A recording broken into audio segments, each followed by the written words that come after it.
An absolute legend. Welcome back to the show. If you are just joining us, I am your host, Thandiwe Yego. And of course, this is Youth Cafe. And today we're going to be delving into a very serious topic, which is suicide and depression. And on our panel of guests, we have some very, very informative people. We have Yahya Ngondosio. My goodness, I do not even know if I'm pronouncing that right. Is that the right pronunciation? Yahya Ngondosio. Yahya Ngondosio. And we have Cecilia Mboya. She is a psychologist. And of course, we have Jeff Mandela. Brian Aseli is here with us also, of course. And definitely, Jeff Mandela is an animator, so he's in the creative sector. And of course, thank you very much, lady and gentlemen, for just creating time to be here with us. And I'll just dive into the stats. About 1 million people, according to the World Health Organization, commit suicide. 1 million people commit suicide. And it's as a result of what we are talking about. Earlier on this week, it was the Suicide Prevention Day. Yes. And of course, we just want to know that, have you ever heard of a story that someone committed suicide and they're pretty much close to you? And what do you think were some of the causes surrounding the same? Basically, yes. We've had several incidences where people are not being themselves because, of the depression, the issue of depression. And in this case, people usually just not, especially in the creative industry. One of the causes of depression is the lack of the societal expectation of you. We don't really exist in careers where people deem as normal or conventional. Now you find that a lot of people in the creative industry go through these situations which don't really fare on well for them because they feel like they are not worthy or they are not, the same as other careers out there. Yeah. All right, Cecilia, I want to direct this question to you since you're the professional. 4 out of 5 teens who commit suicide show warning signs. So what is it that we are doing wrong? What is it that we are not seeing in people who commit suicide? How do we identify someone who's about to take that trip, that jump? Okay, thank you so much for that question. Actually, most of the suicides take place between 15 to 35 years, most of the suicides, and that includes the teens. And the reason is because when you talk about teens, there are a lot of changes taking place in a teen's life. The child is coming from childhood, adolescence to adulthood, and there are a lot of transition taking place in the child, especially emotional, and a lot of other changes. And sometimes parents and other caregivers are not alert to this. And this is a time, for example, in education, the child is leaving primary school when they were doing less units. They are going to school. They are supposed to do double units in a familiar environment. So the pressure is too much for the teens. And I would not blame the parents or the caregivers or the people, because most of the time we don't understand what is going on in their life. So the best thing is to speak out about what is happening. And in connection to this, personally, he asked a good question, whether we have seen somebody who has done that. I've lost my brother through suicide, and myself, I've attempted suicide when I was a teenager. So I've had a first-hand experience. And the reason is, what I'm talking about is, you feel out of pressure between school and home. Parents are not understanding, the school is not understanding, and you feel you are lost. You have nowhere to go, so you'll feel like you are hopeless. You don't know what to do. Yeah.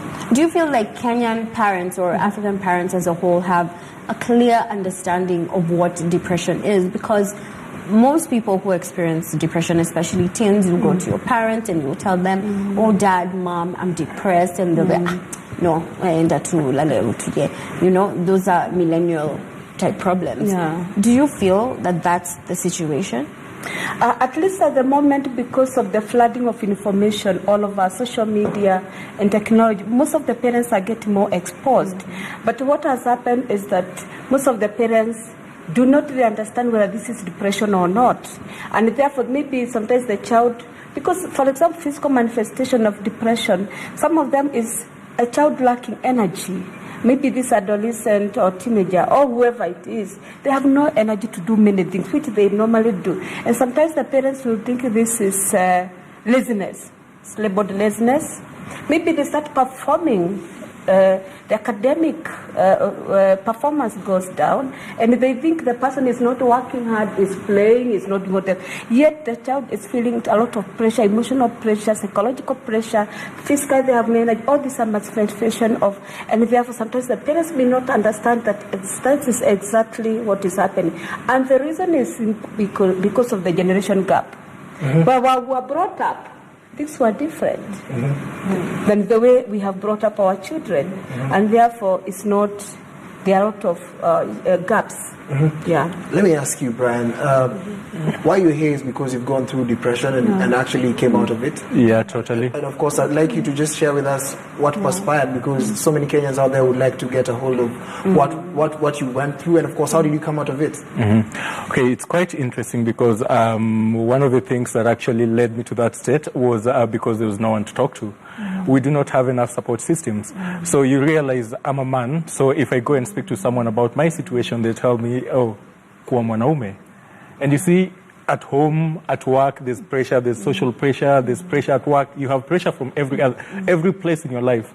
But there's no one you can listen can listen to you. There's no one you can talk to. There's no one you can share that. And that's why I think even the stats show men actually are the largest in terms of suicide. They're most affected. Yeah, they're the most affected. Yes. Yeah.